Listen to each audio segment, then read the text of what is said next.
I became involved in leadership looking back at probably quite a young age. I was involved in Girls Brigade, which is a kind of Christian uniformed organisation. And looking back, that was quite formative. I perhaps didn't think it at the time, but that was quite influential in terms of leadership. So from Girls Brigade at a younger age, I became involved in some leadership at work. So I used to work for the H-Boss.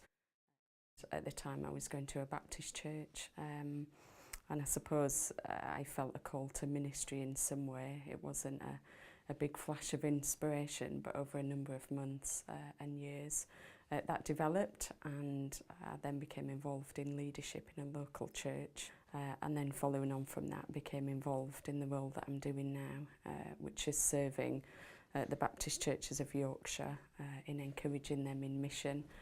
When did I first realise I was a leader?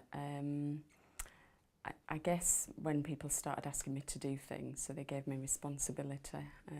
They saw gifts in me or talents, and they asked me specifically to do things, so they were quite intentional about asking. And that was a big affirmation of my own leadership because other people saw potential and I took the opportunity.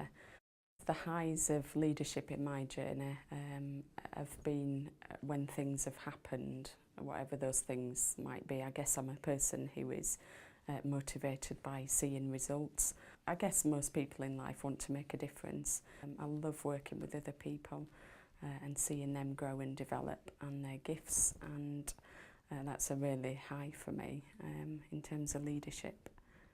There are some times in leadership when I'm asked to do things and a part of me wants to think, help, I'm not really the person to do it, or I might not have the gifts or skills.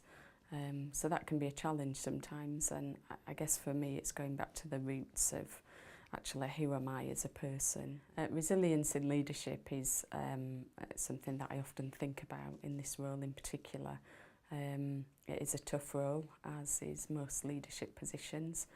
Working in an institution in my context, it's fairly male dominated, so that brings its own challenges because we do things differently. It's about being self-aware, so what is it that I need to keep fresh? So I ask myself often what brings me energy, what gives me life, what takes life from me. And I think it's about building on the things that bring life, so that you or me or whoever can become all that they're meant to be.